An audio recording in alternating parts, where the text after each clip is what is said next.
A good afternoon and a warm welcome to all our viewers this afternoon. And this afternoon we are starting out at Mantis Founders Lodge in the Eastern Cape, where we're starting out with a game of hide and seek with a rather well-known animal,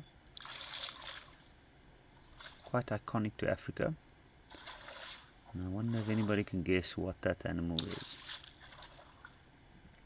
If you thought giraffe, indeed you are correct. I just saw the head moving down there on the far side, so I'm assuming this giraffe is feeding off the leaves of this thorn tree. Now, my name is Japie Potgieter, and I'm going to be your host this afternoon. And indeed, starting with giraffe peering through the tops of the trees is always a good way to start.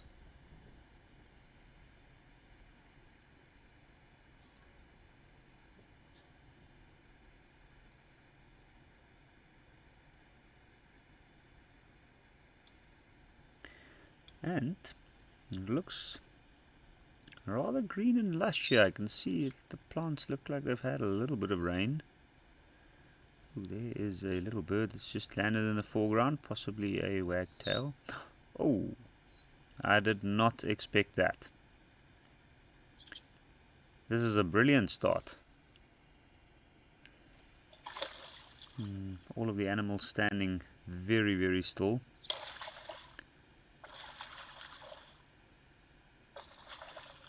Now I can see from the movement in the shrubs and bushes in the background, it looks like it is a rather windy afternoon, of course, but still warm. You can see a very, very clear sky. So if you look down into the valley, the beautiful view from up here on this watering hole, then definitely I'd say these animals are probably standing, enjoying the breeze coming through. That's why, oh, something spooked them. Not sure what, but they got a big spook there. Except the rhino, not 100% sure what's happening. You can see all the animals are stopping, looking in a direction from where the supposed threat is coming from. The rhinoceros, of course, being very large and bulky, it's got an air of nervousness now, but not too bothered. Maybe didn't pick up anything scent-wise, so probably something was seen by the other animals.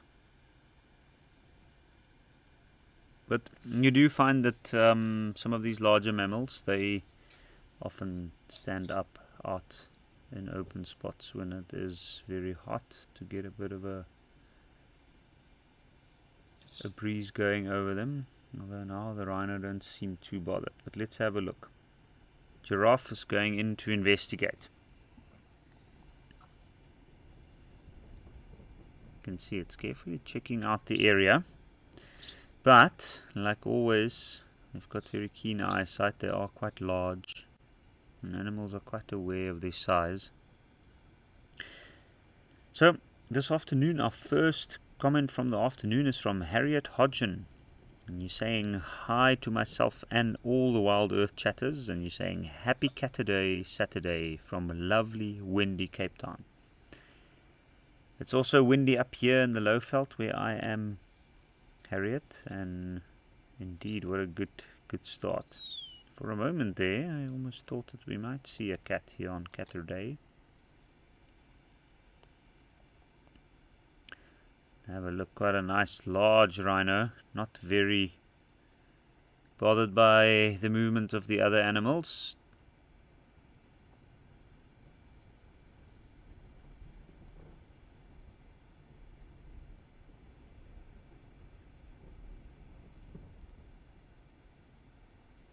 You can see the ears swiveling, and then of course it's got its very large nostrils, very elongated face. That head is constantly down. Now, the sense of smell in white rhino is a massively important sense to them. And of course, when he moves like that, and he might look like he's not doing too much, he is also picking up on the trails. He's also picking up on any scents from other animals it might have been, or maybe he was just sensing some good grass in that spot. But this is a brilliant start, and I think let's see what else is happening out there this afternoon. Let's head over to Elephant Pan in Botswana and see what's happening in Botswana, from the Eastern Cape to Botswana.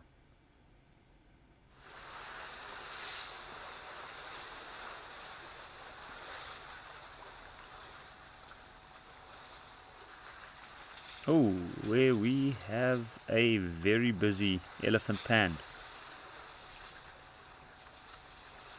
Who could have guessed where this pan got his name from? You can see they've come, it's a herd, they've come to drink, but they've come towards the man-made section that provides water. An inlet, of course, there's a lot of rainwater that's gathered here.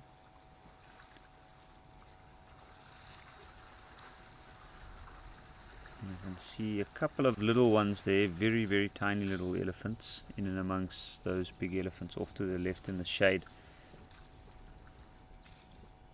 And obviously, the herd is very protective. You can see that stance of the females kind of putting their back ends together, all facing outwards, with the little ones in the middle. And that is the protective stance of a herd of elephants that have small interest, well, small size, large interest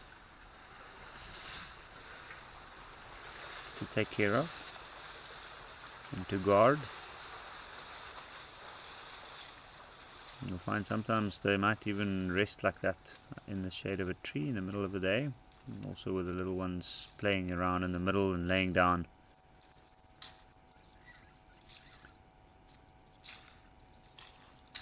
Looks like they came for just a brief drink, probably heading back to the shade. It must be very, very hot here today. And then of course there's also the odd chance that some of these guys near the water might be young bulls, in which case they wouldn't hang around too long with them.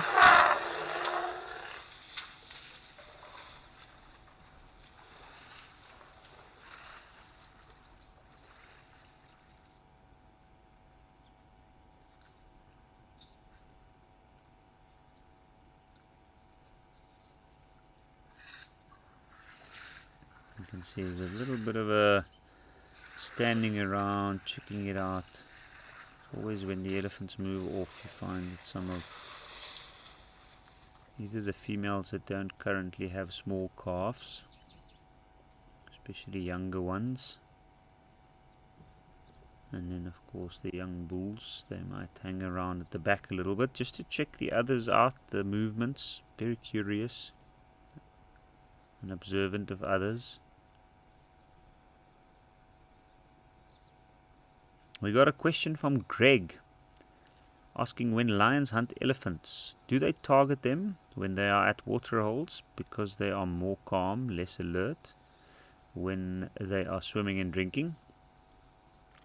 Greg, that's a very good question, and in short, I'd say depending on the situation, that could very likely be a scenario that lions would use and make a decision based on the animal's vulnerability at that point.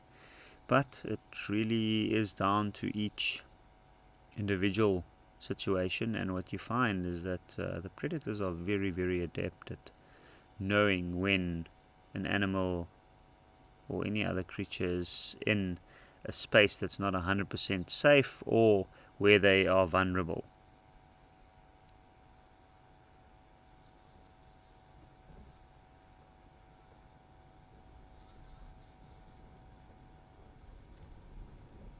So they will certainly, I'd say they'd probably do more so if there's a chance, for instance, that the animals get stuck in the mud, or if it's extremely dry and the animal ends up hanging around the watering hole a lot, knowing that it might be quite weak.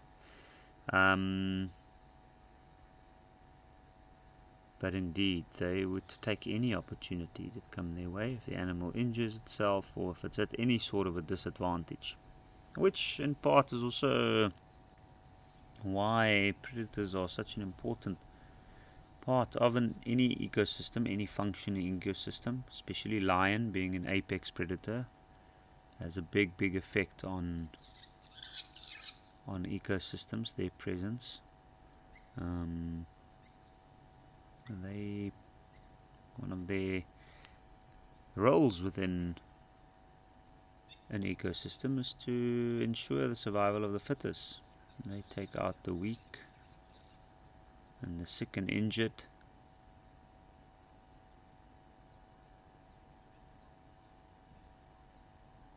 Even though elephants are very much known to take care of their young and their others, there are certain points where even the mighty elephant might be vulnerable to the point where it's putting a drag onto the rest of the herd, and in that case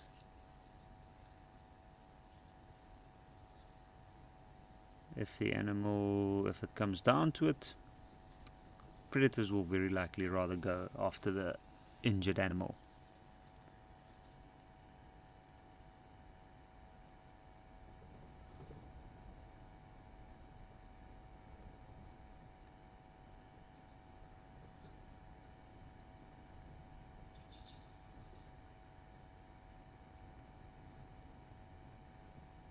Now, interesting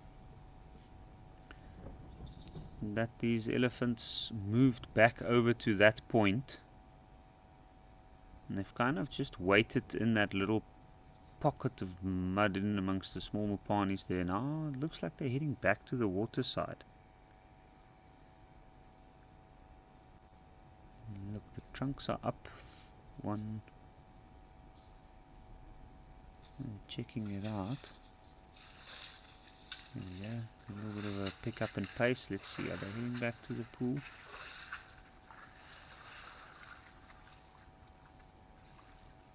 Look at that little one trying to catch up. Maybe his feet's burning. And yes, baby elephant's feet do burn. What is happening there?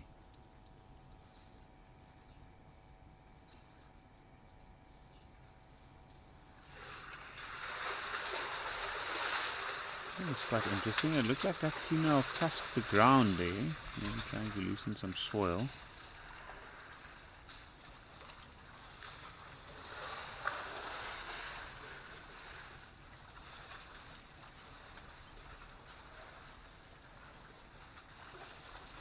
And have a look now, they're all coming back. So this is quite interesting, and I think what we actually saw as we came over the side is younger bull elephants that's just moved in, and I literally think this herd just took the babies, because there's two tiny babies there. You can see, look at that one with his face right on the edge of the water there, on that little built well wall. There, he's putting his face all the way down into the water. So that little elephant is very young, and judging from the size, not the one coming in now, you can see he's putting his trunk in. Whoop. Probably got a bit of a fright. The other little one, very similar, those two in age. Putting their face down like that in the water means that they very likely can't, or is not that adept at using their trunks to drink yet. So they must be very young.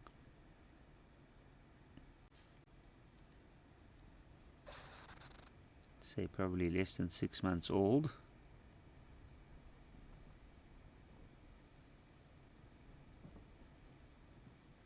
Maybe they just wanted to avoid some of those bull elephants. Oops, looks like we might have lost our feed there. But we're back at mantis. at Founders and have a look. Those zebras are still standing, enjoying the breeze up here, looking over the hills of the Eastern Cape.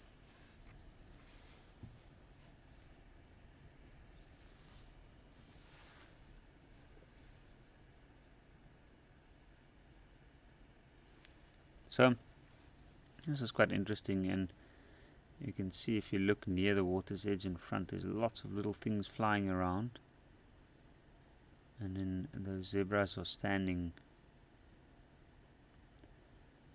facing different directions, covering all their bases. But also often what you'll find is with animals, when they stand out in the breeze like this, they'll often face the direction the breeze is coming from with their backside. And this is quite a very, very basically logical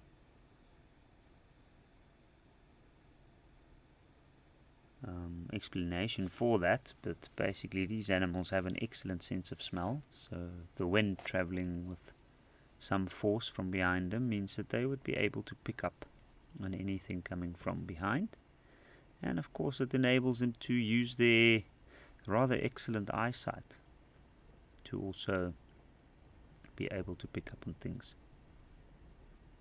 that's coming from the other side. But if you have 4, 2 facing one way, 2 the other way, standing diagonally across the wind direction, what a great way. Cover all the bases from danger, potential danger. So it gives them time to relax, and then of course within the wind there's also slightly less biting insects.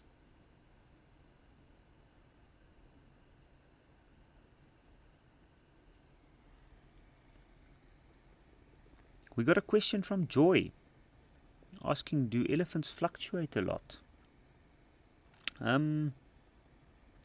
Joy, I'm not 100% sure what you mean by your question, but I am assuming you are referring to the numbers of elephants and possibly to the groups and the association with certain groups, so group sizes and so forth.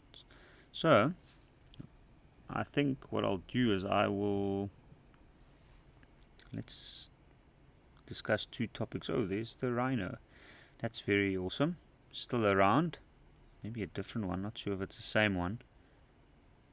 It's just come past to come and investigate. You can see the tail's up, curling. So it looks like that rhino is definitely following a scent trail there. It's got a mission. It's quite fun to just see it disappear. The zebras are not even paying attention to it at all. I think these animals are also familiar with each other. Rhinos being territorial, well, the males at least. But regardless, in some areas females have home ranges as well, like zebras, so they tend to be within an area and they tend to certainly get to know their neighbors, so to speak. But to get, well, I think while these zebras are standing out on the side enjoying the breeze, let's head over to Tembe, where we might have some elephants.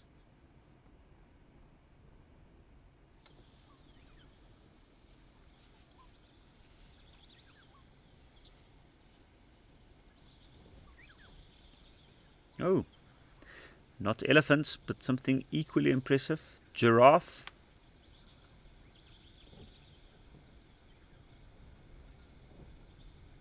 Can't say I've seen too many giraffe around the watering holes of Tembe. That is spectacular. What a sight. Seen giraffe drink at Tembe. I think that might be my first. Have a look at them carefully checking around. Like, even though this clearing provides an open space and a moment's breather to scan around, there are indeed lions at Tembe. But Tembe known as Tembe Elephant Park. What a good spot. I think I'm going to get back to Joy's question. Do elephants fluctuate a lot? Joy, in terms of their numbers, so I'll discuss two topics from this. The terms of their numbers do go up and down. Of course, elephant numbers do go up and down, but the general regard over the last few years have been that their numbers have steadily increased in areas where they are well protected. Of course, their numbers do increase quite well. In some areas, their growth rate is as much as more than 5% annually of the population, which is quite a high rate, very, very high.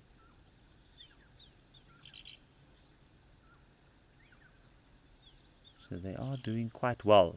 And then, of course, other areas, they still unfortunately do get prosecuted. They do roam over large spaces that's inhabited by people, and the harsh conditions often associated with those areas tend to provide the grounds for conflict that arises from overlapping territories or areas. You got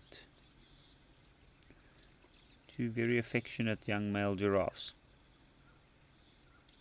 Oh, what might look like very affectionate young male giraffes. I think the one at the back there is just trying to get some sparring time in.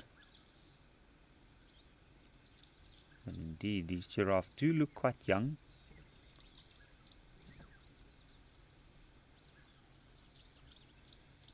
Maybe that giraffe was just trying to scratch an itch on the neck, possibly from the oxpeckers.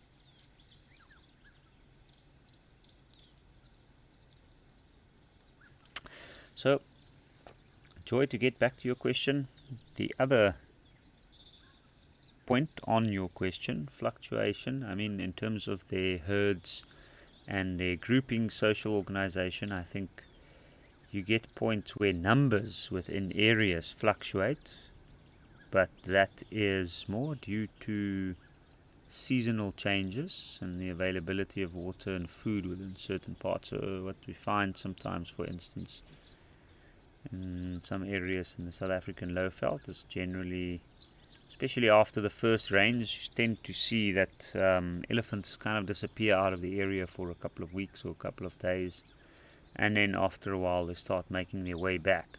So the elephants, especially herds in that regard, they're very aware of areas with good food that haven't been utilized while it was very dry. So as soon as the rains come, they head back to those areas and explore it again, because now there's water in that area.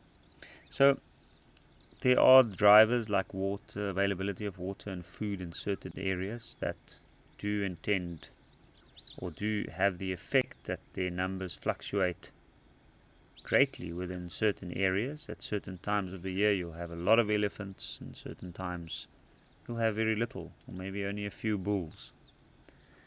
The bulls, following females that might be in heat, they tend to fluctuate as well, their groupings. Sometimes you'll find, because of an elephant bull being in must, that might only be the one animal on his own.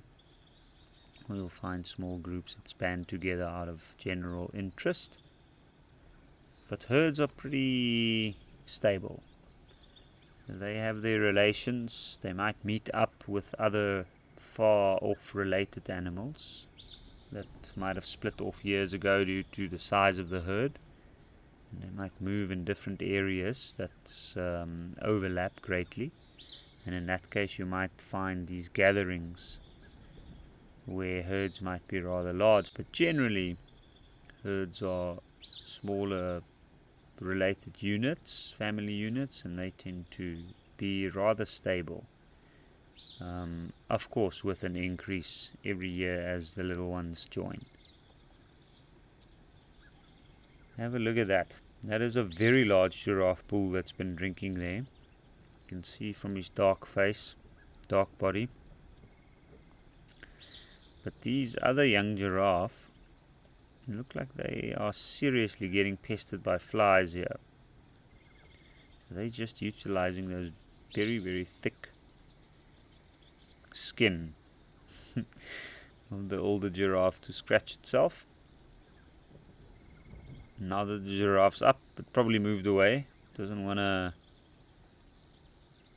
entice any further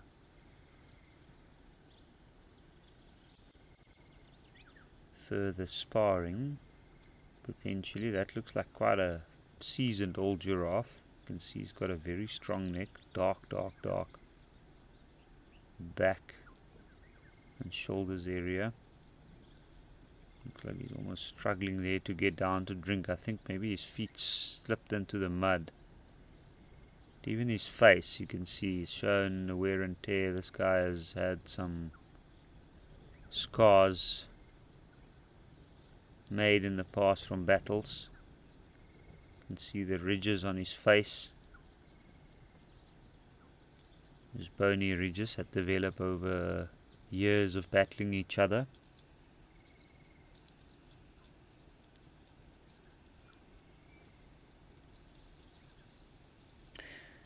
We got another question from Picasso asking, how do you see if an ellie is obese?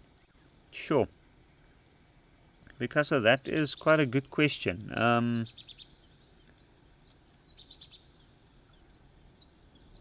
I don't know, to be honest. I guess they could become obese. I think it's very unlikely for them to be obese out in the wild, considering that it's such a large animal and it just for its daily nutritional requirements to function, it needs a very large amount of food, which kind of takes up quite a lot of time for the elephant to acquire during the day.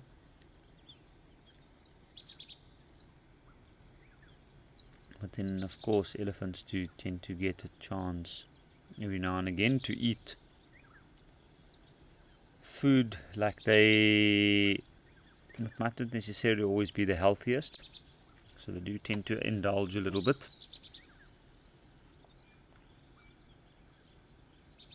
Like with maize, for instance.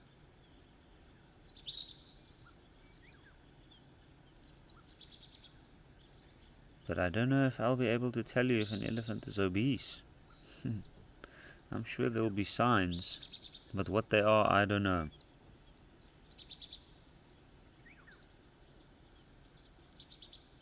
That's a good question.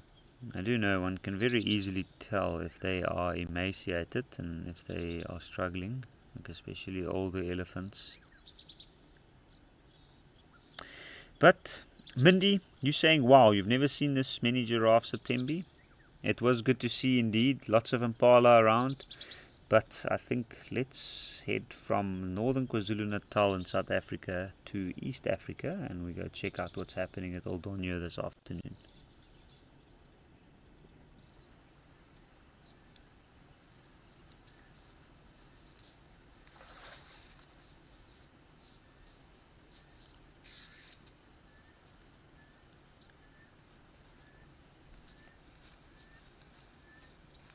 Where we have more giraffe. In fact, we got quite a few, and an eland that made a brief cameo there, and some guinea fowl. And by the looks of it, looks like we might have some pregnant giraffes here. I can see some males, younger males in this group. That one drinking on the left now, it looked to me like she might be pregnant. Also something difficult to tell for sure always. Kind of related to Picasso's question, like how do you see if an elephant is obese? It can be also quite tricky to notice if an elephant is pregnant or not. And rhino. We've got to look very careful for very subtle signs. Like, of course, if the animal is in its advanced stages, then it can be obvious. But yeah, oof, look at that nice big male giraffe on the right here, and this female that's arguably pregnant. And from what I understand, this side of the world around Old Donyo should be having some rain coming.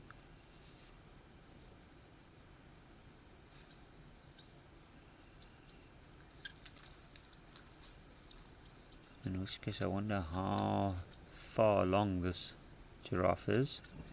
Generally, giraffe births kind of coincide with the peaks of the rain seasons, which in East Africa can be almost 3, spread throughout different times of the year.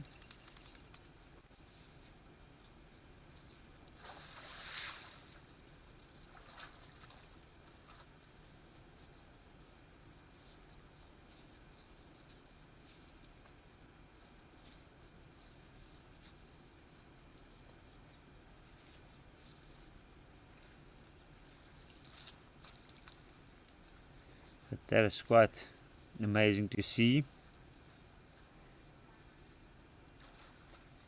It is always such a interesting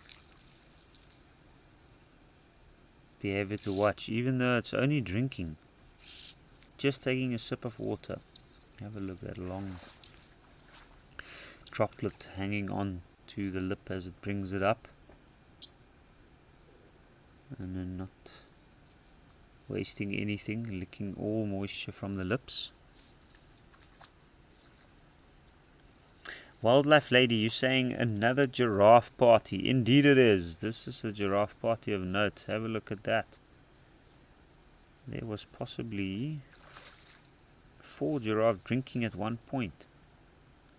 There's still more coming from the back, and there's more standing under the tree in the back, so who knows.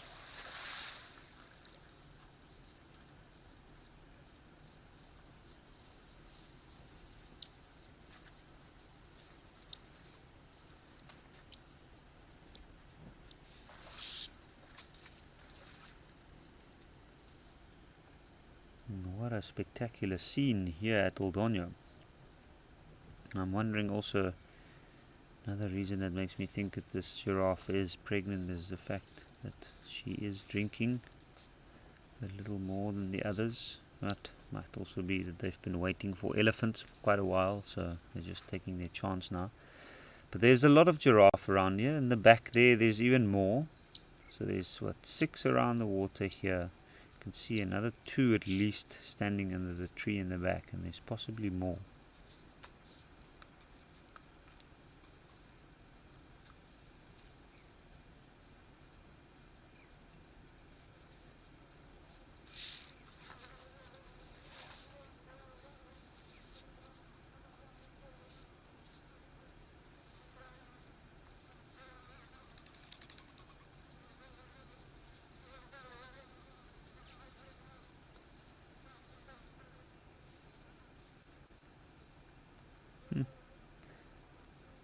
And as they do, stand around and have a look around.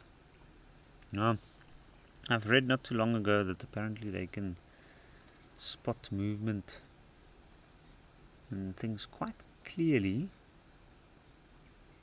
from about 2 kilometers out. They do have a proportionally very large eye. So, and we know that for giraffe, vision plays a very, very important role in their existence. And from the height that they are up, they can spot way over a lot of these trees, these shrubs, covering the mid-level for the shorter of us. But while they intently stare, maybe let's head back to Founders, where I hear the rhinos are back.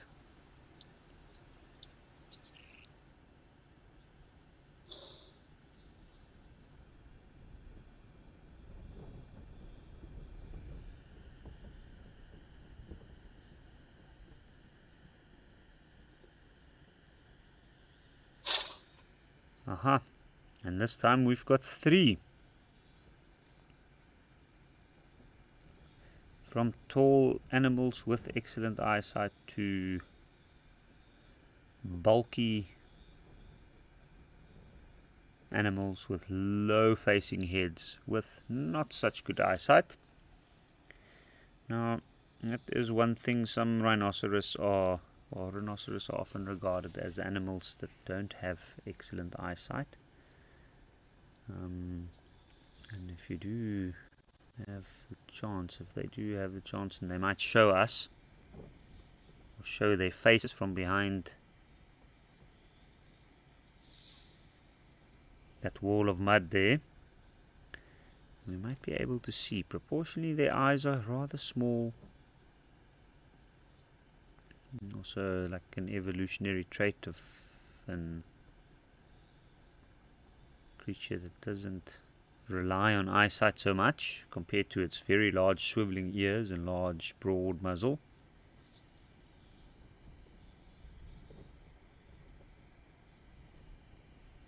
Compared to, say, for instance, a bush baby, where eyesight plays a very important role. And have a look at those ears, just swiveling around. That's their radars. That's the way they pick up long turret-shaped extensions, the outer structure of the ear. I'm curious to know what the makeup is here. I'm fairly sure that the one on the left might be one large male, and the other two not too sure. Maybe one male, one female, or 2 young males or 2 young females. There might likely be a female amongst those 2, as that male is probably nearby and interested.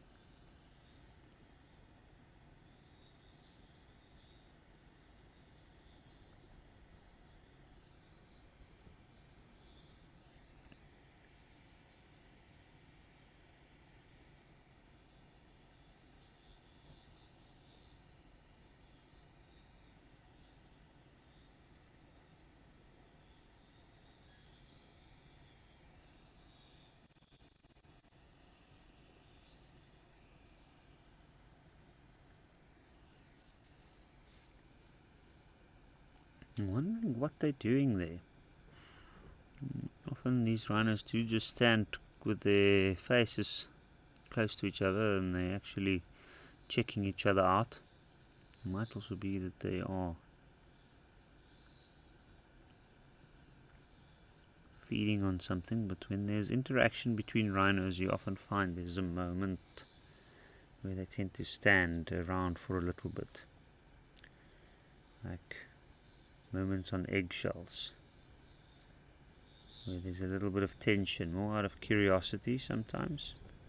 They just kind of like hang around and get used to each other. But let's have a look. We might have there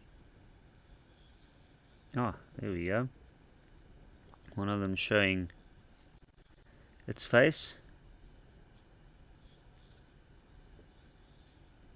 So let's see, when they turn around like this, maybe we do get a better view now. That one there at the back, that must be a bull rhino. You can see he's very carefully following. Maybe that standing around was out of respect. As they say, respectfully being a nuisance. And yes, indeed, looks like one is a female. A young female, I'd say.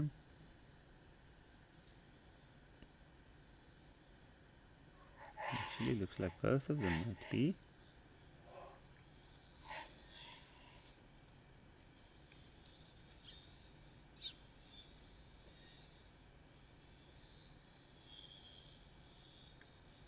That might explain the slight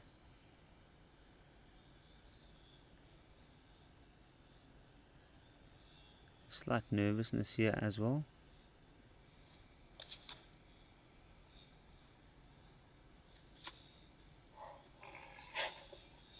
And these their swiveling ears and their sense of smell, of course, now also knowing where this bull is, does provide them with quite a good sense of what's happening around them. But you can see, like now, this big male rhino is becoming a little bit of an irritation, and he can sometimes overstep his welcome, in which case that's what happens. They tend to move off more quickly. But you can see nose back on the ground. He might even curl his tail in a little while. Oh, they're still there. But a situation like this can last for a number of days, and he's going to be quite relentless. No matter how much they move and keep going, even if it takes them a little slower.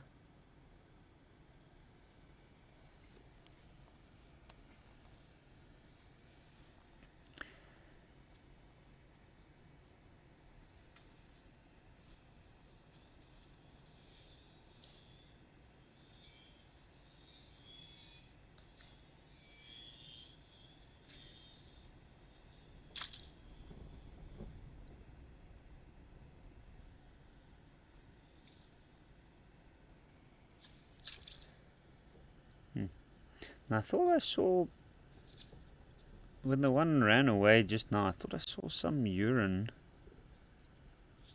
coming out, or like just a small few drops. I'm not sure if that's what this guy might be looking for. Maybe he's just checking for any chemical signs that they might have left behind. And you can see he is checking the area out very well. Okay, well, he's also going for a quick rub on the shoulder. I'm sure he's got an itch there.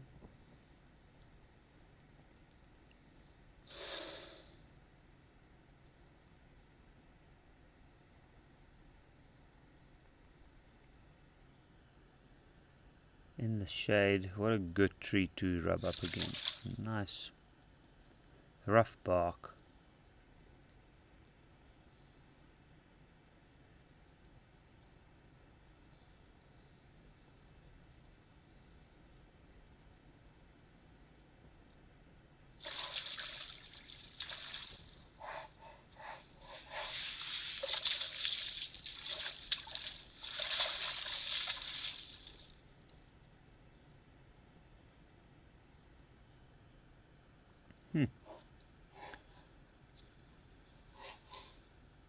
These are curious. You can see they're not moving off completely. They are very curious.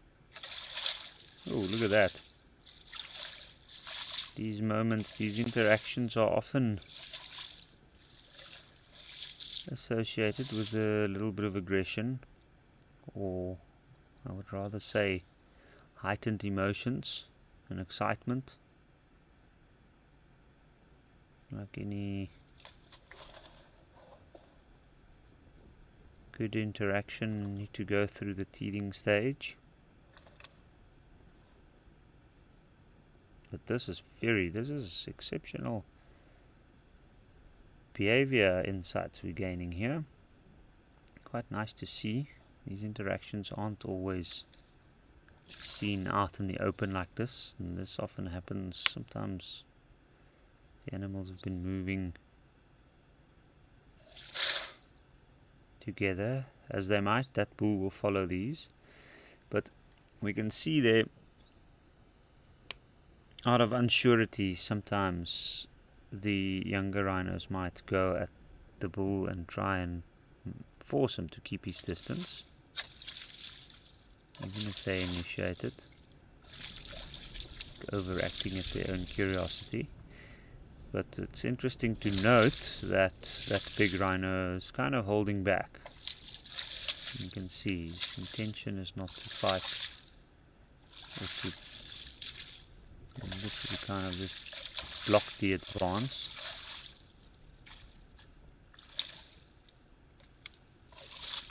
If he wanted to, he could have very easily go at that rhino.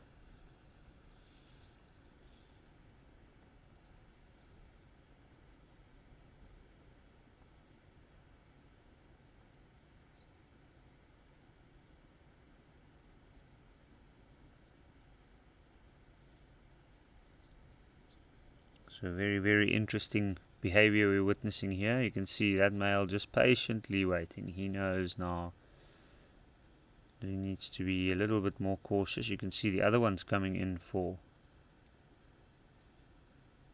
some interaction.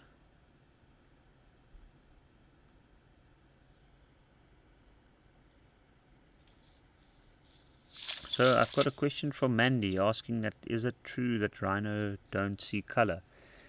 Mandy, from what I understand, it is true. They do see into a different color spectrum than we do, but their vision is not very good, especially their binocular vision. Their vision is more peripheral. As you can see, their eyes are clearly situated on the sides of the head. Also quite localized, and they basically just to ensure that they don't walk into a tree every time they feed. But they've got their sense of smell and their hearing to cover them over long distances, and then of course also their massive bulk and strength.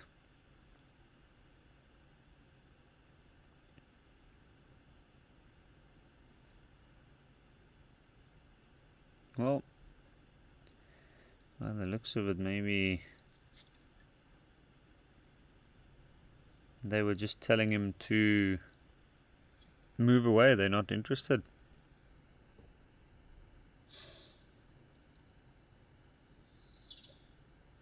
I think, Catherine, maybe that answers your question. Are they playing or practicing?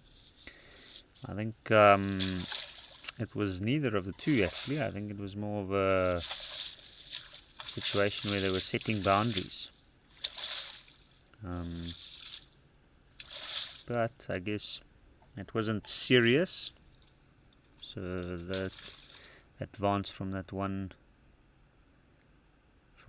one rhinoceros here was sufficient to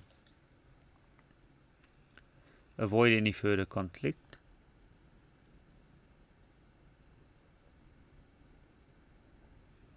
But yeah, I wouldn't say they were playing or practicing. I think they were literally just trying to make sure that that male rhino doesn't become too bothersome.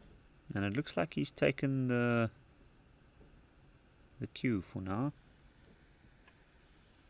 And then something I haven't actually noticed, it's a small little antelope standing behind the rhino on the left. Not sure what that is.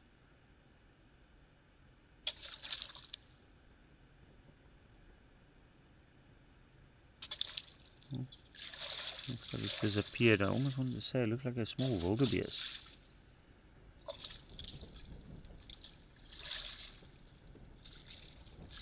And then, Catherine, I did not see any blood on the horn. It could have been, maybe. I know even for large, gentle giants like these, even if they push each other a little bit, those horns can create quite a bit of damage, and they can certainly hurt each other. So often what you do find is, if these interactions have been happening for a couple of days, then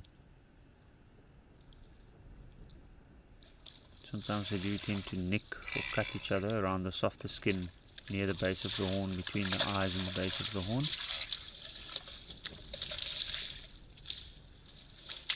So it could have also been something else. So I don't have a good enough view to say for sure. But Maria M, you're saying they look like bodybuilders when walking. That's a rather interesting comment, Maria. I don't really know what bodybuilders look like when they're walking. They certainly do have very large, strong bodies. And they do sometimes look a little bit awkward when they move. The rhinoceros, that is.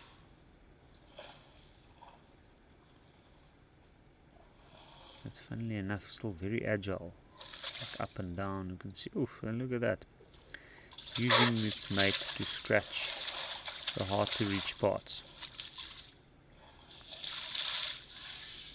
And for anybody that's played around in the mud or near water, sometimes moisture, if it touches the skin in certain parts, it gives us a little bit of an itch.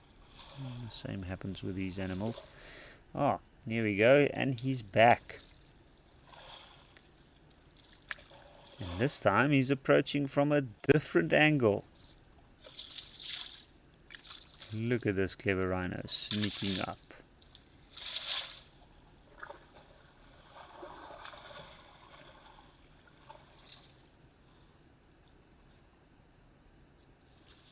A good time to also cool down.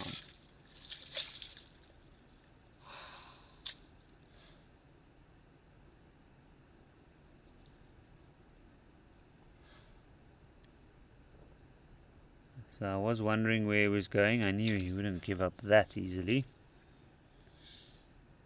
So now let's just hurry up and wait.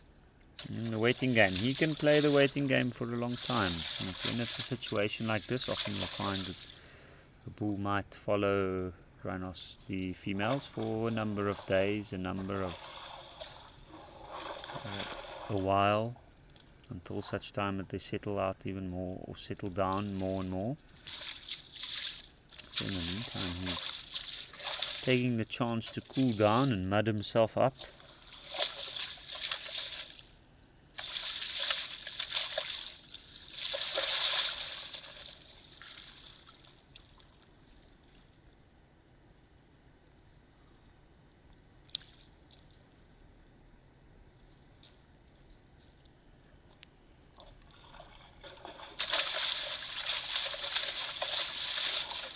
This has been some exceptional rhino viewing here at Founders this afternoon. Very, very fortunate to be seeing this. Look at this. This guy is going to attempt to cover himself completely.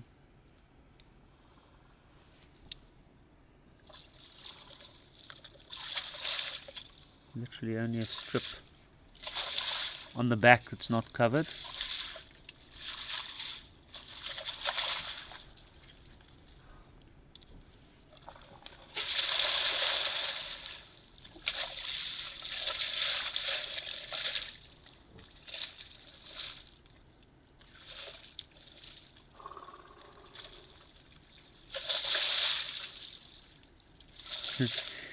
Interesting in a situation like this where you got a need to cover themselves and cool themselves down, protect themselves from the heat, but they also utilize these situations knowing that they would very likely have these interactions. It's funny to watch them go about their business while still maintaining the interaction. Let's see what's happening here.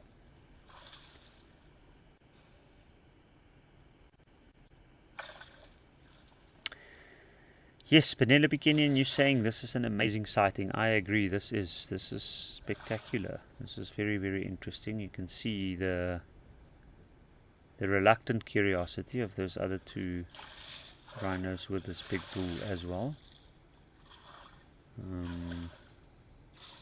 Who knows? The fact that they're still two together, similar in size, similar in age, very likely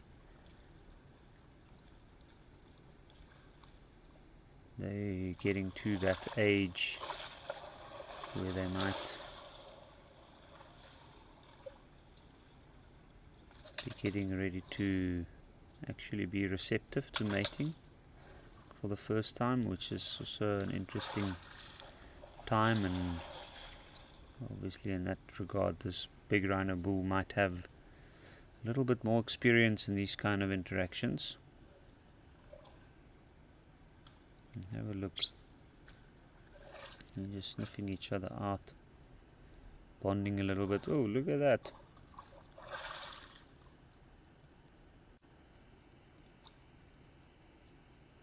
Maria M, you also saying this is special. Indeed it is. Talking about special, I think while we have the species here, I want to remind our viewers of a travel opportunity. the ultimate rhino conservation safari, which will be taking place in September this year. And you can join Eric and Ben for a 3-night luxurious stay at Kwandwe Private Game Reserve, where 40% of your trip will go directly to the rhinos. So 40% of the money you spend will go directly to the rhinos.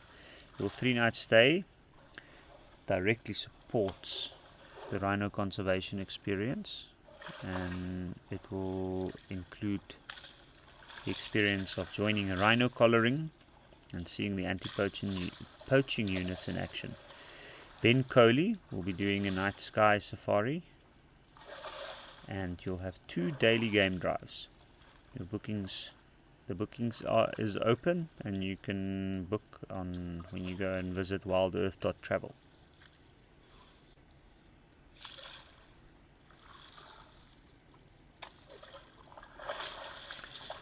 Deb Davis, you're asking if rhinos get ticks, and you're saying that you're not noticing any oxpeckers on them that you can recall. Deb, indeed, rhinos do get ticks. Rhinos do get ticks. They do get oxpeckers. They are one of the big animals that get frequented by oxpeckers, yellow-billed and red-billed. They also, when you do walk around in the African bush, the oxpeckers is also an early alert system for the rhino, especially with them having eyesight that's not as well developed as some other creatures might have. The oxpeckers play a crucial role. However, in this current situation, the oxpeckers would probably be a little bit reluctant to sit on them. Also, don't really know what the numbers of oxpeckers in this region is. It also depends on where you are. In areas where oxpeckers are numerous, I'm fairly sure you'd find them sitting on these rhinos, but of course there's a breeze going, the animals are in the water currently, so the birds would be a little bit reluctant at the current behavior. Once the animals start moving around away from the water, they might join back up on them.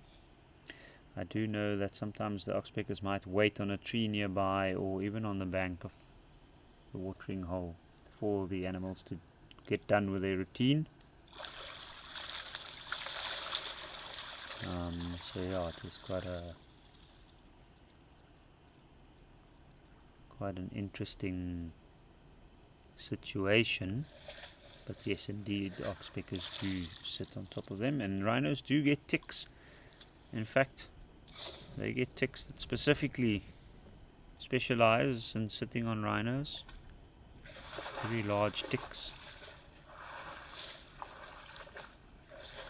And they have a huge tick load in certain areas.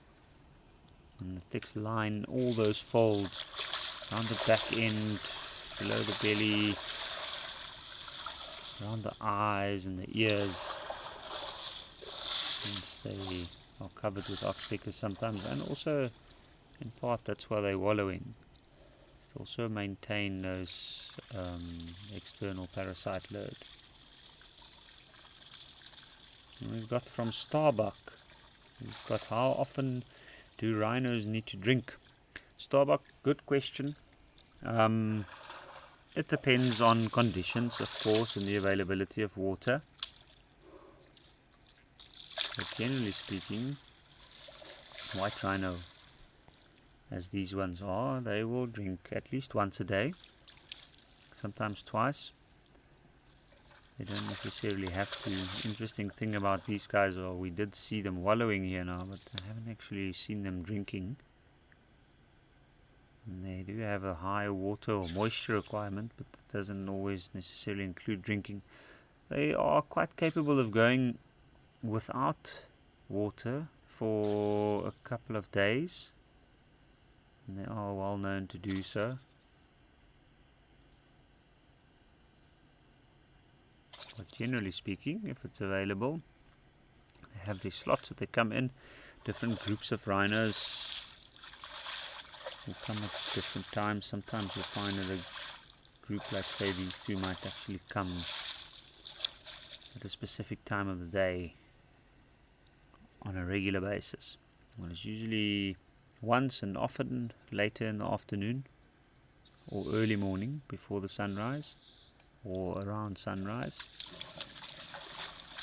And then depending on the area and the day, I've also noticed sometimes they come much later in the morning if it's on overcast days.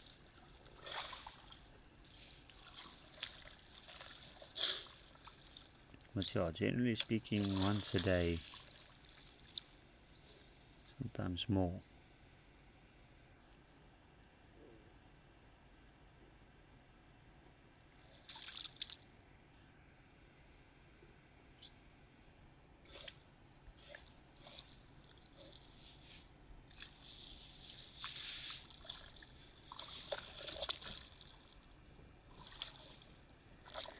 But this has been absolutely spectacular. Just have a look how these guys are scratching those hard to reach areas for parasites, probably to get it off, also to spread the mud over and also strengthen their bond a little bit. But from the large, quite affectionate pachyderms, let's head over back to Oldonyo, where we've got some other pachyderms.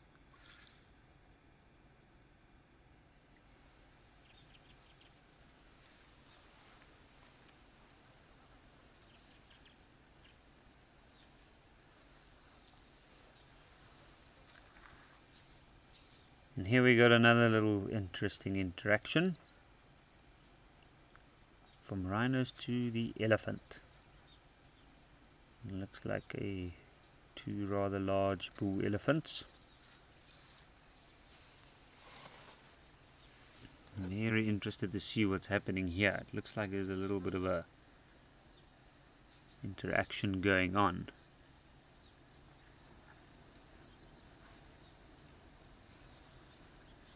Now, my guess here, look at that one, just feeling the top edge of the ear, probably trying to get rid of whatever loose debris might be in there. But my feeling is that these two have had some interaction, and this guy has probably stepped away from the water with a little bit of reluctance. So let's see what happens.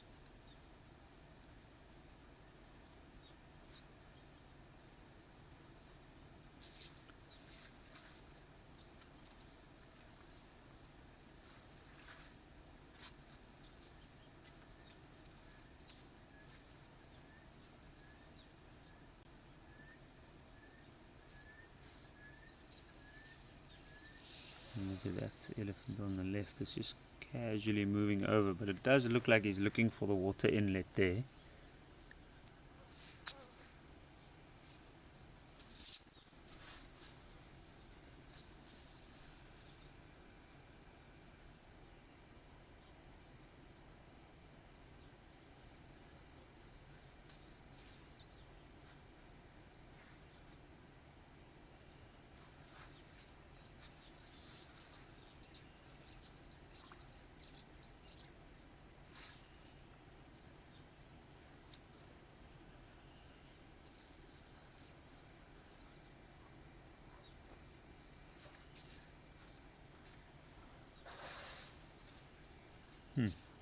Very subtle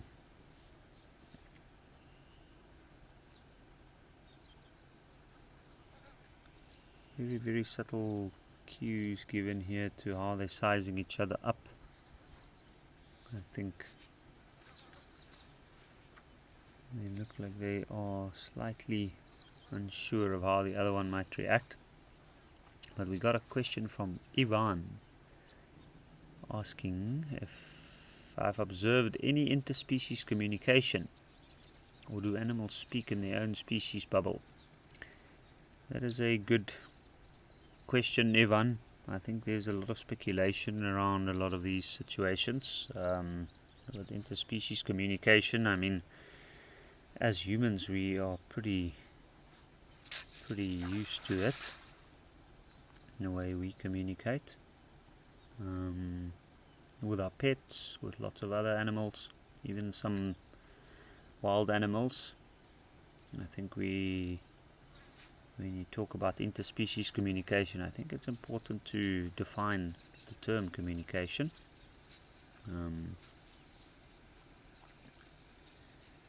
Yeah, because communication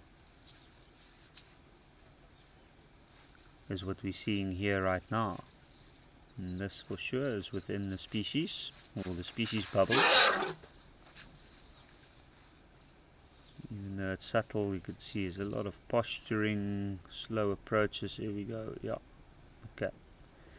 So I think that confirms for me what I was thinking at the start. When we just got to this little pan, you could see these two elephants were standing a little bit. And it looked like that one there to the right that's approached obviously is a little bit curious, but was probably not as well received around the water's edge by this guy. And I do see some quite largely swollen temples there on this guy, so very likely this guy might be in must. Maybe that's why the other one is interested. He's got the confidence. And this one seeming like an older elephant bull.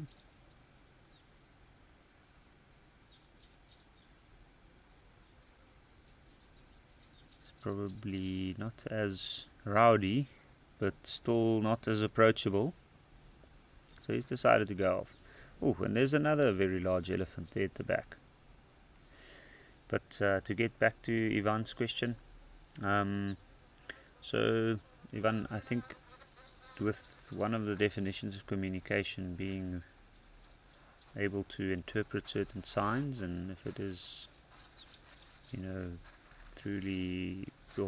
solely through reading of body language and interpreting certain behavioral signs, then yes, indeed. Because look at that giraffe right there, what we're witnessing. That giraffe, see the way this elephant's approaching. Maybe it can associate scent with certain behavior as well. You can see it's just giving a glance at that elephant, so it is trying to read its behavior, so they're definitely communicating. Giraffe's just trying to drink. The elephant is showing the giraffe or communicating that he might not be as willing to share this watering hole currently. So that's a form of communication. I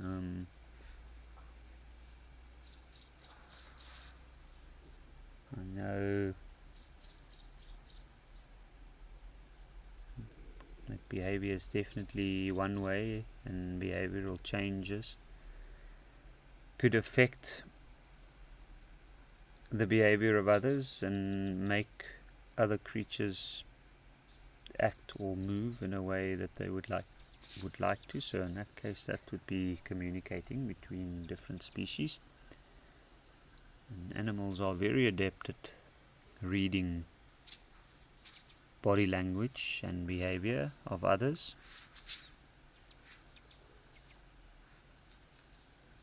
Even though they might not be able to understand or communicate the direct feelings and agreements or disagreements with certain developing situations, they are certainly able to at least communicate to some extent to allow for peaceful interactions around watering holes, for instance, or not so peaceful, depending on what the species is. Predators, for instance.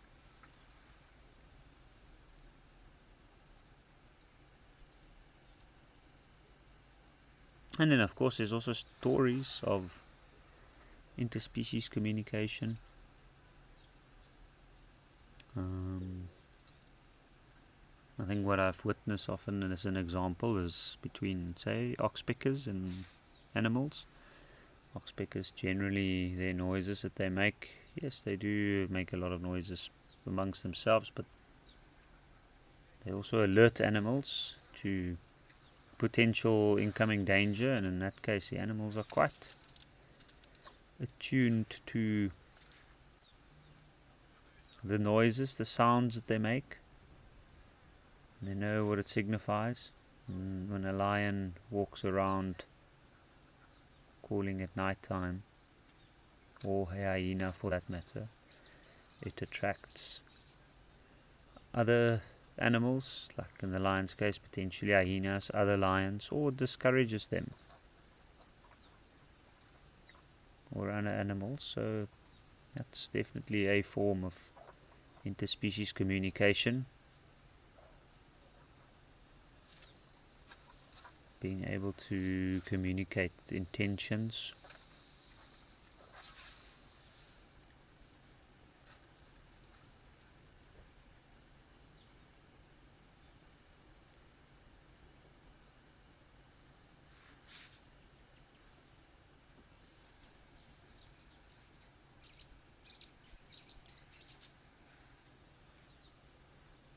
And like we're saying here, even though the elephant's just standing, the giraffe still knows that the elephant is probably not fully comfortable with him taking his drink. Or maybe the other way around, maybe the giraffe is not fully comfortable with taking a drink while that elephant's around. But then another thing on communication is chemical cues. Of course, animals recognize certain chemical cues, and a lot of species, different species, do know the sense and what they symbolize of certain animals. And by association,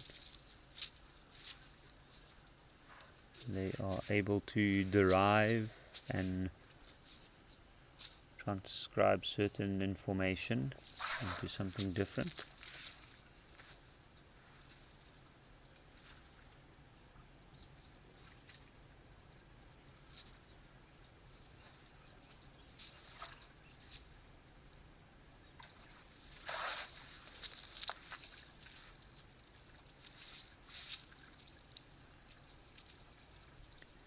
But maybe not quite as developed to the point where this giraffe and this elephant might be able to politely discuss each other's rights to this water and come to an agreement where both of them can have a drink without affecting the other one.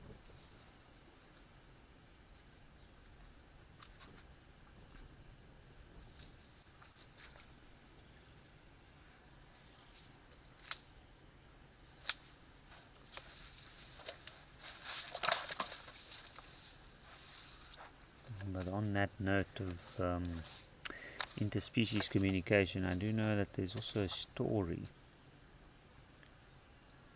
if I'm not mistaken, from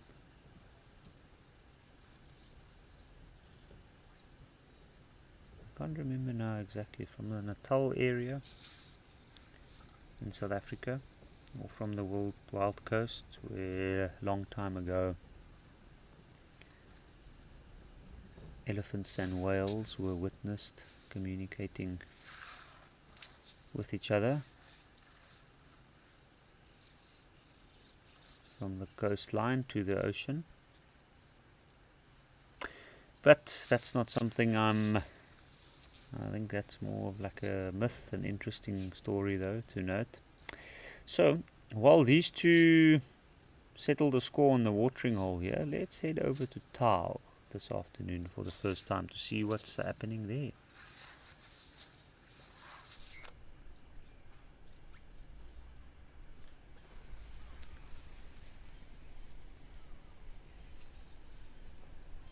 Oh, We got 2 ostriches.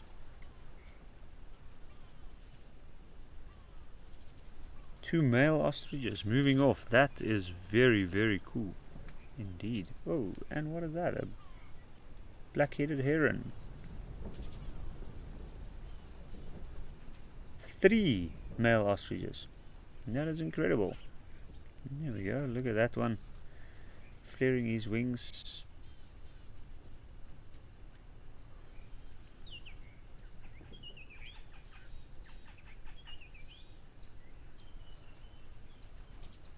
A little bit of a display going on here.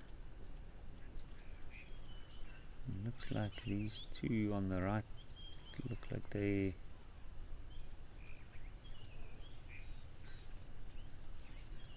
are probably a little bit older with the more well developed feathers. But then again, standing in that tall grass, so they might also just be trying to deal with the heat and the insects. This is incredible.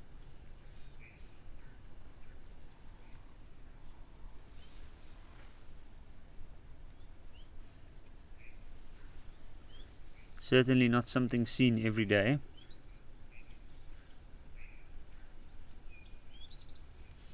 What an incredible bird. The world's largest bird, and definitely very, very interesting to observe. And I know it's a large bird, everybody knows it, but if you look at it in size comparison to that impala in the back and the wildebeest laying down there, it's still hard to grasp the size of these birds.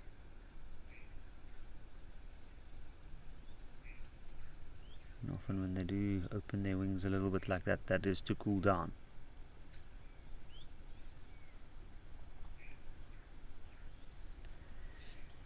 So I saw we had a comment from Joe earlier with the giraffe and the elephant, saying that the giraffe better be careful. Indeed, Joe, that giraffe needs to be careful. So it will be interesting to hear later what might have happened there. But then Mindy Tilipo is saying these birds fascinate you and that they are so big and so fast. Indeed they are, and they are very, very fast. It is crazy. They've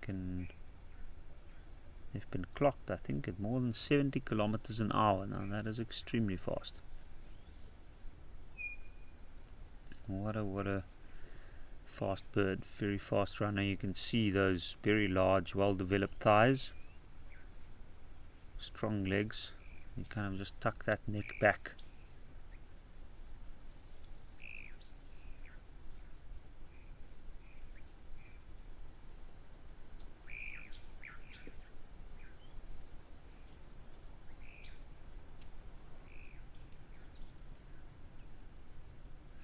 But yeah,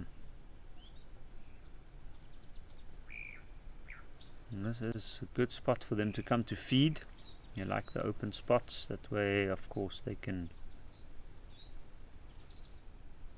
stay one step ahead of the danger. But very fast birds, although they do get predated on by the cats, especially cheetah.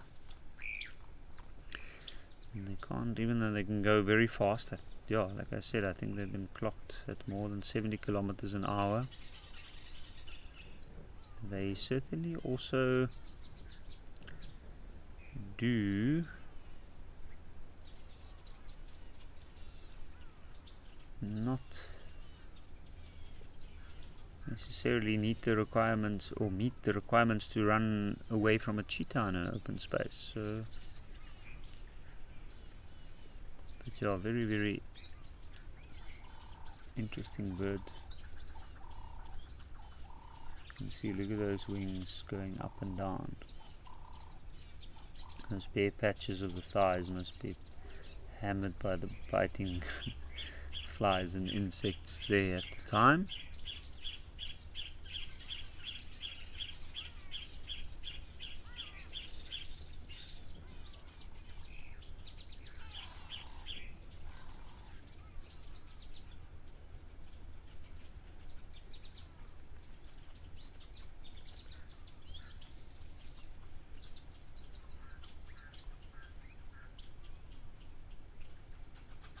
Sure, these birds are also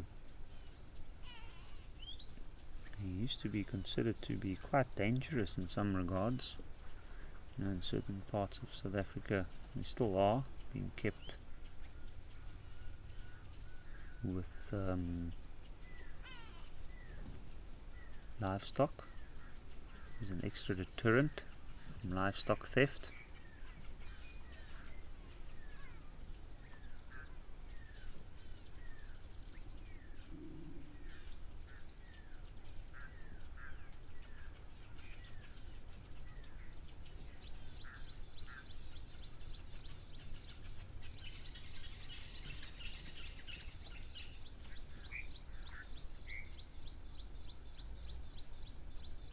But what an incredible sight! Not something I don't even know if I have seen. Yes, I have seen one ostrich on live at the watering hole. I can't remember where it was, but it was a brief view. Have a look. With that long neck, they can get all over that body, all the hard to reach places.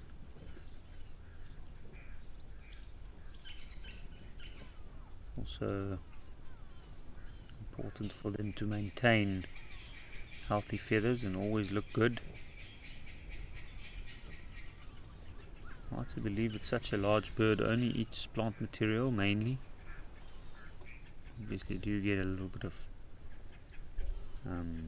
their protein in through picking up some of the insects and other arthropods.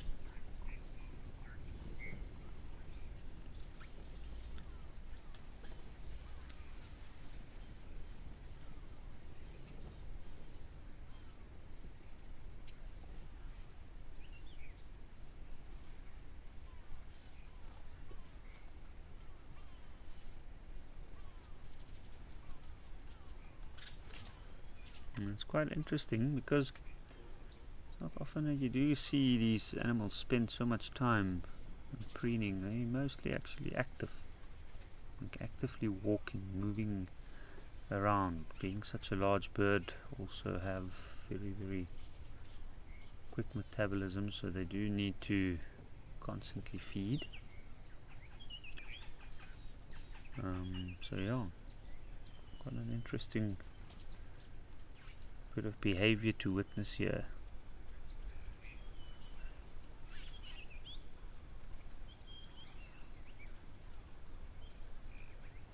And also, not often that they necessarily require too much water, so it's good to see them around the watering hole here. I'm assuming they're here for the open space more so than anything else.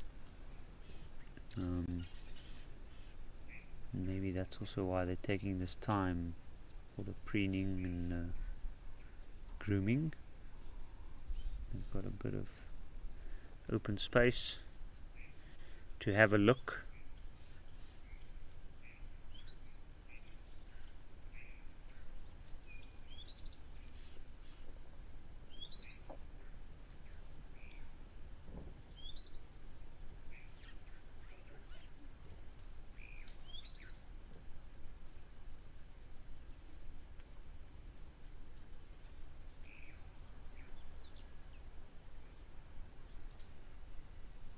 Very, very interesting. Big birds. Also, not too often that you see lots of, or three males like this together. Often a male with a couple of females. I've got a question from, or a comment from Wildlife Lady saying, wonderful to see male ostriches. Indeed, Wildlife Lady, they are spectacular to see. And here Tao got a unique view for a change here in the greenery around the watering hole. Michaela is saying, apparently on ostriches the size of a brain is smaller than their eye. Yes, famously so, Michaela. Very, very interesting. I know the ostrich does have a rather large eye. They've got excellent eyesight, also being a bird. And I know in some cases, some comparisons put it at a normal chicken's egg size brain, which is actually rather large.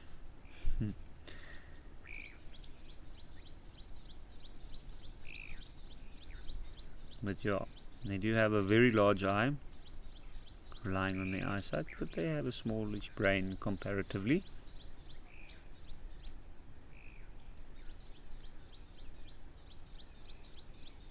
And then Lucy Khudi is asking, why are ostriches not covered by feathers on their thighs? That's a good question, Lucy. I'm not 100% sure what to answer you on that one. I do know that, of course, a lot of birds have feathers at least on the upper thigh, but the lower legs are usually without feathers. And potentially it could be a thermoregulatory thing. That way it's easier to lose heat.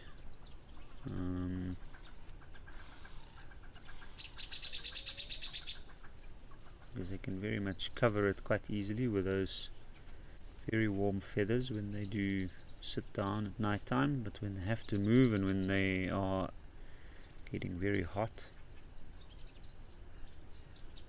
it would be difficult to lose the heat if it was covered in feathers.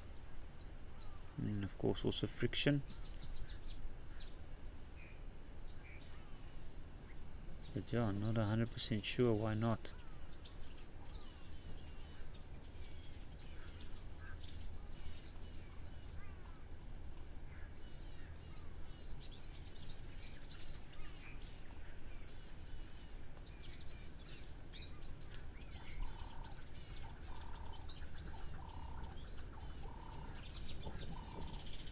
What do we have here?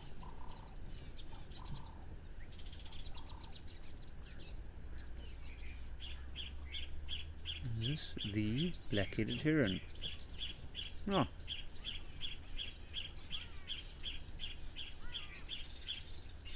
Giving us the cold shoulder.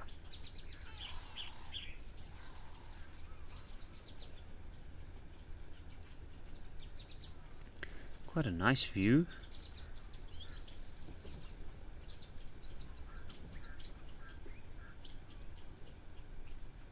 And you can clearly see that well-defined black head and the dorsal side of the neck. Also preening himself. A good spot for him to be.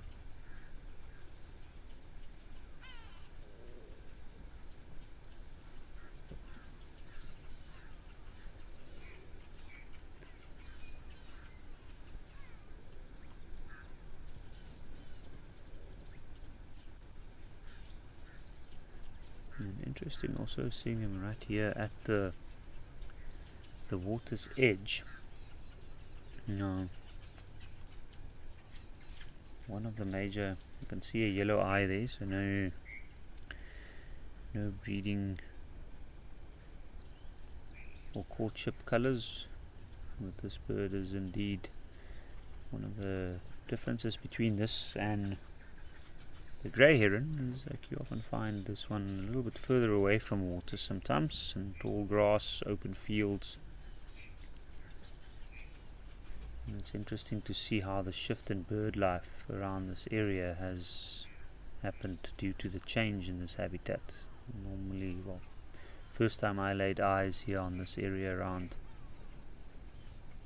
Tau, it was quite barren, quite open.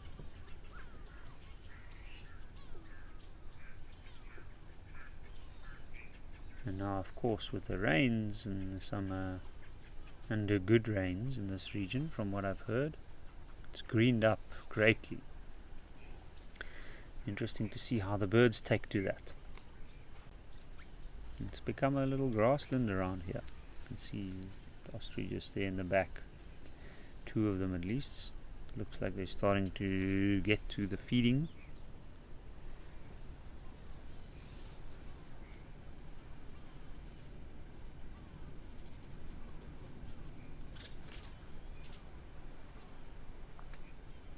And we got another question from Yvonne asking, do all South African land mammals have the ability to swim?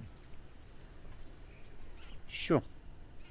That is a good question, Ivan. I think what we're going to do is we're going to head back to Founders Lodge first, and then I'll continue with an answer to your question there.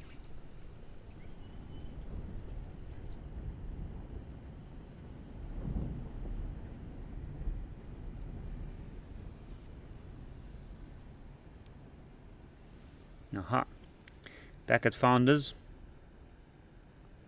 with what seems to be Blesbok Young in the background, if I'm not mistaken.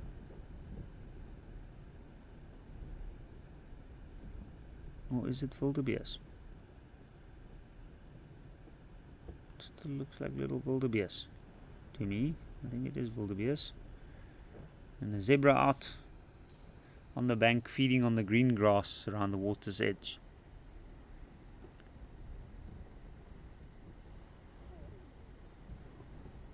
But to get back to Ivan's question, do all South African land mammals have the ability to swim? Ivan, I do not know actually. I don't think so. I know there's some very odd ones that you might think can't swim, that do. When I think about it now, we're seeing a zebra. I've seen zebra swim.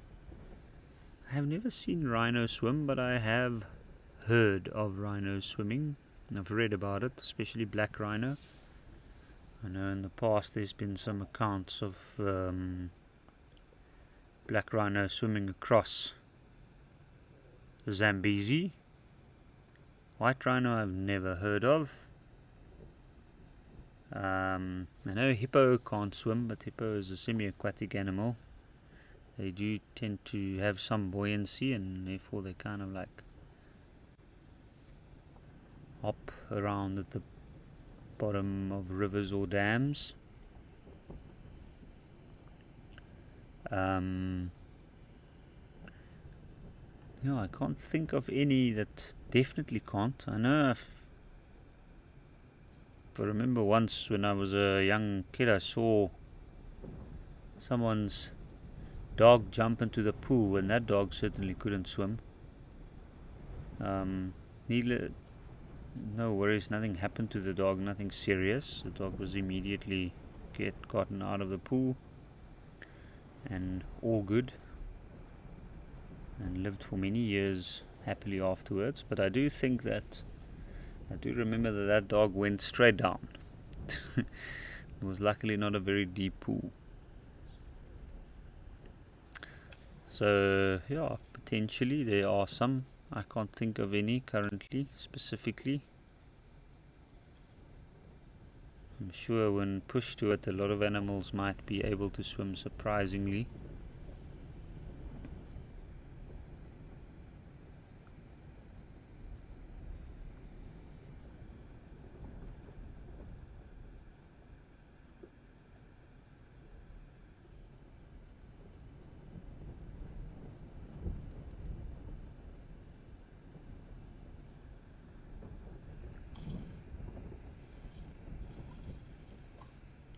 So yeah.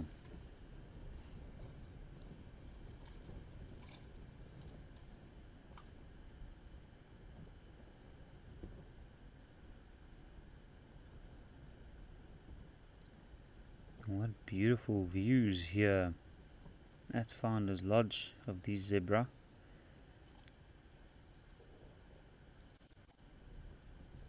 And especially this side, it's interesting to watch them.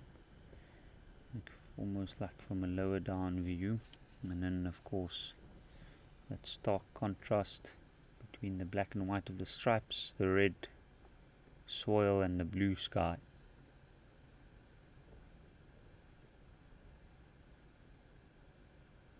It's good to see they've come down to drink.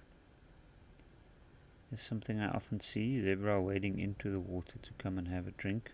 Move a little bit away further from the water's edge where it might be very muddy. because of all the other animals that's come in.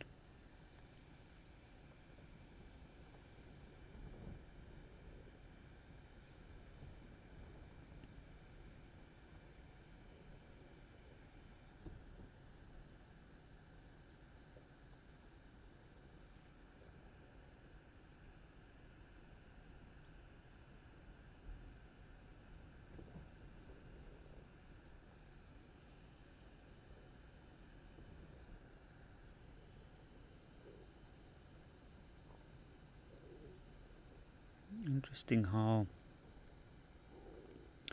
these, you can see a zebra standing up at the top there, but how these watering holes have these periods of intense activity. Memories that we can attach to them, and then suddenly they just become very dead quiet.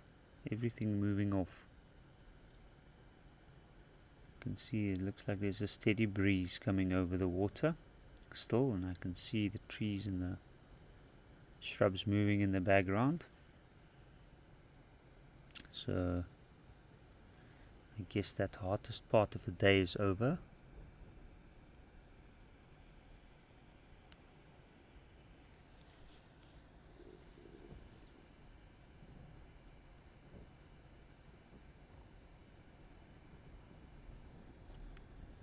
You can see how wallowed out this watering hole is. Look at the edges there from where those rhinos were having their little interaction earlier.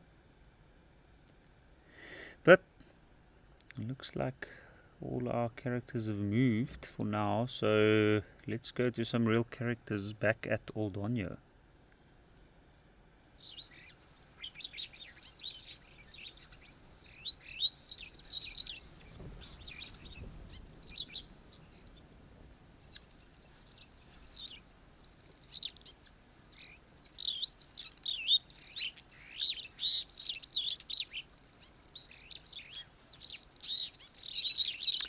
There we have some superb starlings, what looks like ring-necked doves, and guinea fowl. Just have a look at the starlings running around everywhere at the back. You can see starlings being quite quick on their feet, short tails, often pick up insects from the ground. And that's exactly what they're doing, hunting these flying insects, whatever they are, flying ants or flies. Those two guinea fowl were drinking almost in sync.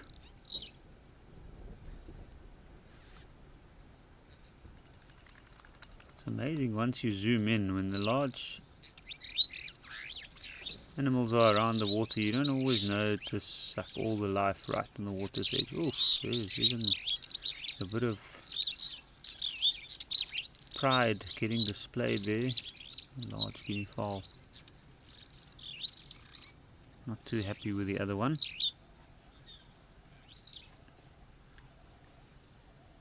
But water always a source of life. Just look at all these superb starlings together. That's unbelievable. That's amazing. What a beautiful bird. Very, very flashy colors. You can see some down feathers drifting on the water surface. Oh, and look at that. One of the gentle giants just stepped in. That reflection there behind these two starlings in the water. Elephant's feet moving.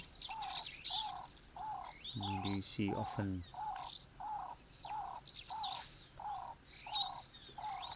when the elephants come in, they often squirt out some water, or sometimes when the other animals come down for a quick drink, they immediately pick up their head. Wonder if that could have to do with any of the feathers or down feathers that might be on the water. There we go. There were two red-billed oxpeckers from what I saw. Some what looks like emerald spotted wood doves. The oxpeckers, we were talking about oxpeckers earlier around Founder's Lodge. Very, very busy little creatures that look like one adult and one young one. You often find that the whole family group sits on animals. and a very casual elephant.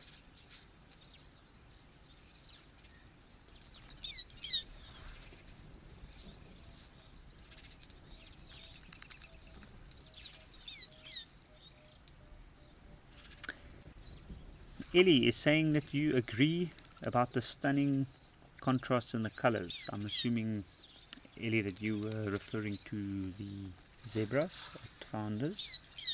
Indeed it is. Oh, there we go. Now we got a better view of this dove. It looks like a ring-necked dove from what I can see. Just look at all the life here around the water's edge. That is incredible. Look at that. All those little flying. There we go. That looks like a emerald spotted wood dove.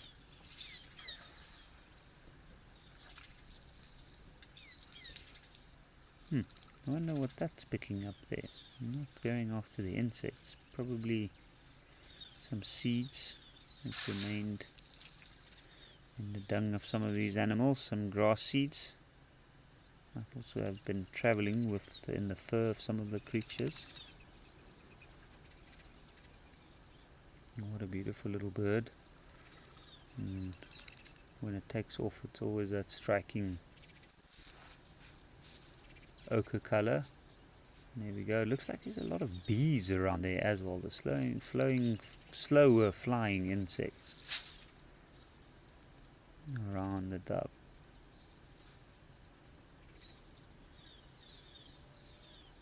You often do find bees around the water's edge. Now, what I am curious about is how that would affect the elephants.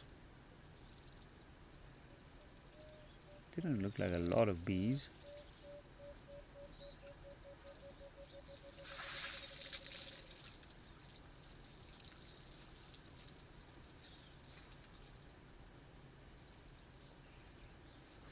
Actually saw that bird swallow the water there. It's very, very busy around that corner. And of course you can see there where the spillover. Oh, what is that in?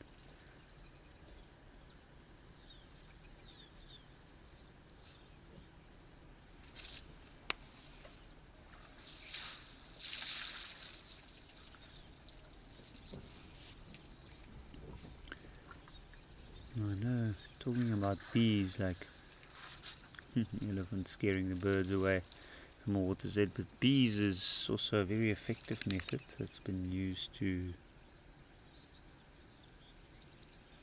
mitigate human-elephant conflict in some areas,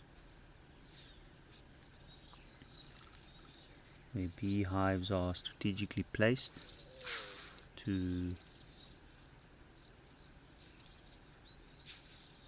deter elephants from raiding crops. A very, very clever solution in certain areas, especially in East Africa, and some areas in Mozambique where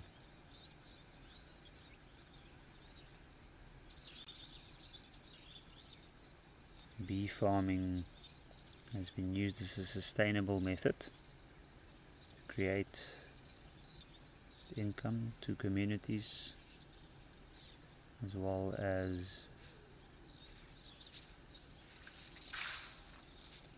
providing relief to elephants or from elephant conflict, elephants coming in to raid their crops. Elephants tend to not come into the area if they have to move between strategically placed beehives.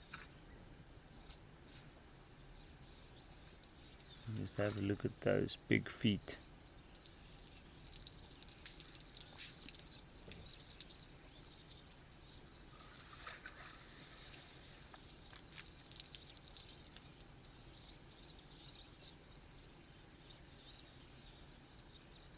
And then again, I'm also not sure exactly what bees those were.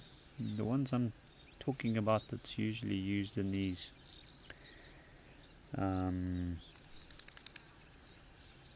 conflict mitigation methods are usually honeybees. Of course, there's a wide variety of bees found out here.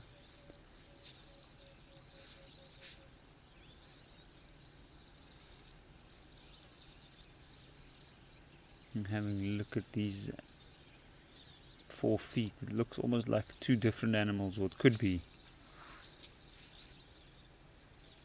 Look at the toenails, you can clearly see the cracks on some of them. Have a look at their maneuverability. Still quite fascinating to watch how maneuverable they are.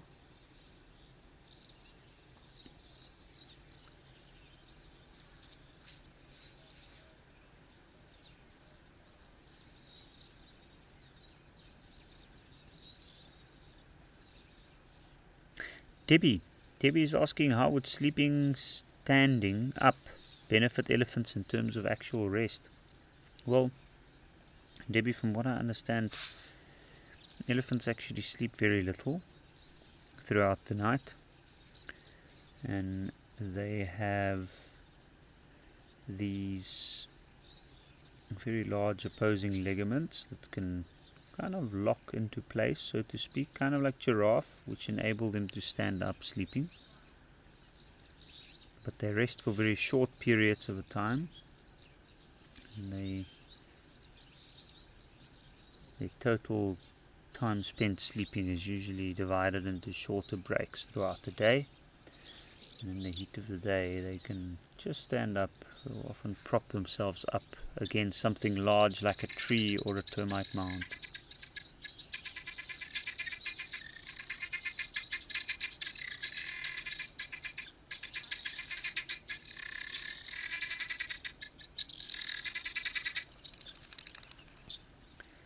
So it definitely benefits them, even if it's a short or little rest.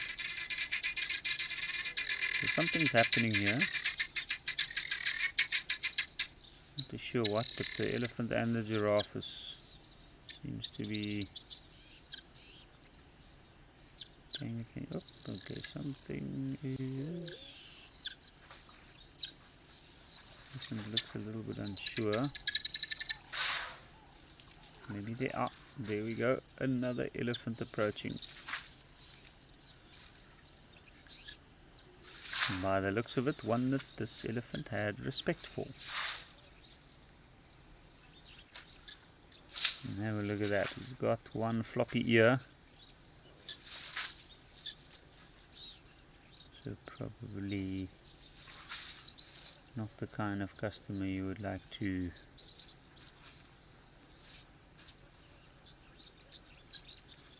or rather the kind of customer you would regard with a bit of caution at first.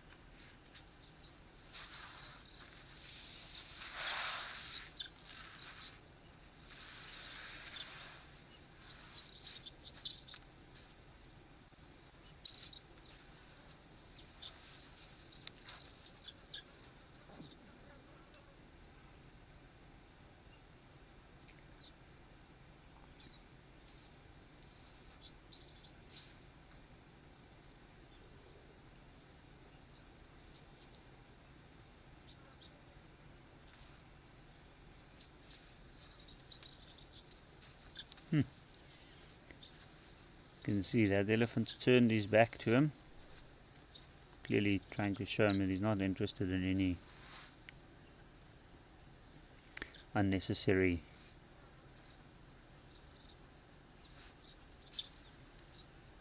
physical interaction.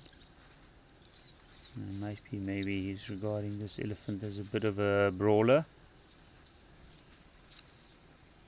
That is sometimes a sign between elephant bulls to back out of any physical interaction. Although still not willing to move away. And I love how the giraffe just moved over and started feeding on the thorn tree nearby. Like, this could take a while, so let's just stand over here and wait.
And what do we have here? Is this a ring-necked dove?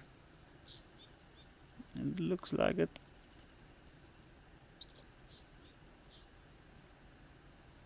Very pretty little dove. Always look very nervous or unconcerned. Not sure which one between those.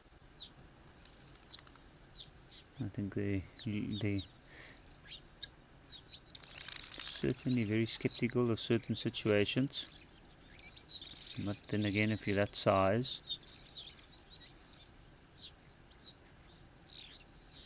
you got virtually no means of defense other than flying away. I can imagine that certain situations can be a little bit more nerve-wracking, but interesting.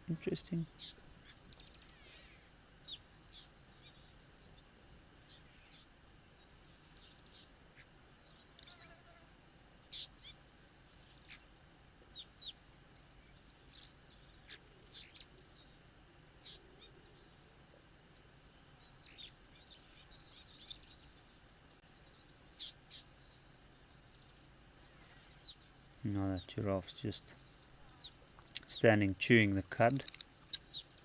You see the rotational movements of the lower jaw and then the cud going up and down.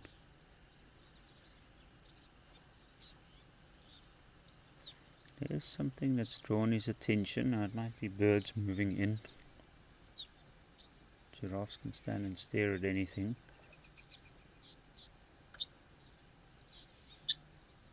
We'll just have a look at all the oxpeckers. Two on either side of the neck, another one on the body.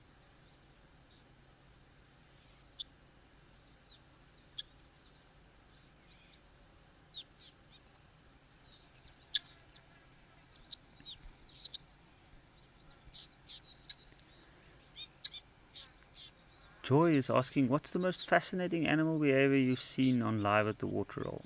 Sure. Joy, I don't know, to be honest. I've seen some interesting stuff. I do think yesterday actually saw an elephant rolling a piece of clay or mud from the termite mound in a circular, weird, like flipping circular motion in the trunk, which I can't say is something that I've seen before.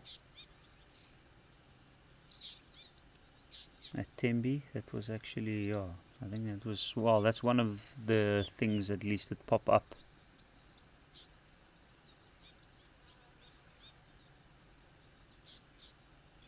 From the prompt of your question, so I'd say that was a very, very interesting behavior.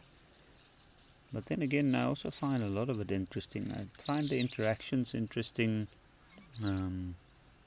between all aspects. The animals, and then also between the types of water and the animals and the birds. There's a lot happening. It's very, very active around these watering holes, and I think just the general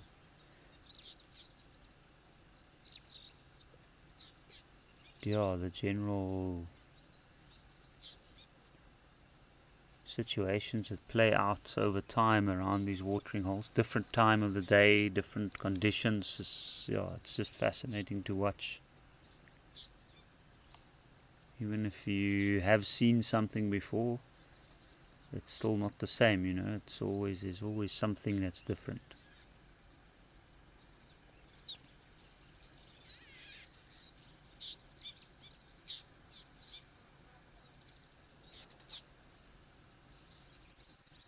And then also I do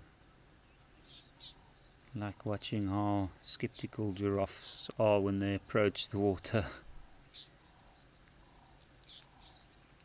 You can see that one oxpecker waiting there on its right shoulder. It's probably carefully timing this giraffe to see, is he going down? If he goes down, I'm going to go straight towards the face and get all those ticks there around the eyes, around the ears.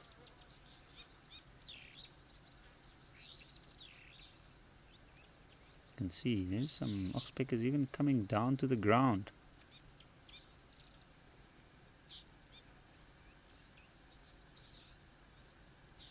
Dion is asking, are they skeptical even when there's many of them? Dion, yes they are. They are by nature quite skeptical. I think they also like to watch the others to see how they're doing first. But also the safety in numbers thing, indeed it does provide added security for sure. More eyes, more chance to pick up something. But it also stems out of a very, very self-centered approach to defense. Like obviously each animal within that group still looks out for itself, and that's hence the reason why it would have a look out every now and again. So in that regard they still tend to look around to make sure.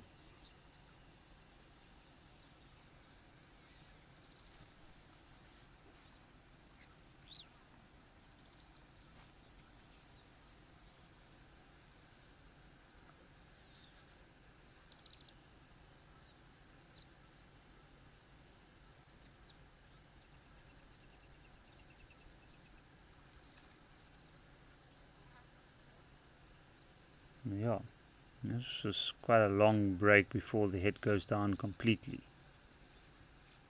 Maybe he's still trying to swallow the last bit of cud he chewed.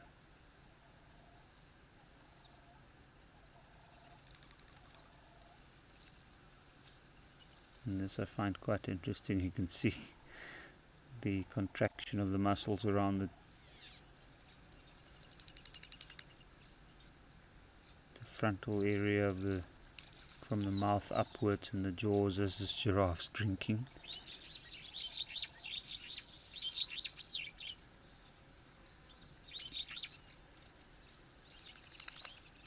But what an amazing afternoon! What a good afternoon. We've had some excellent sightings, especially with the rhino around founders, and then of course Aldonia, always interesting to watch the giraffe and elephant. But I'd like to say thank you to all our viewers for joining us this afternoon. It's been a fascinating afternoon of animal behavior, and I really hope that a lot of you can join us again tomorrow afternoon to see what's happening around the watering holes there. From all of us here at Wild Earth, have a wonderful Saturday afternoon.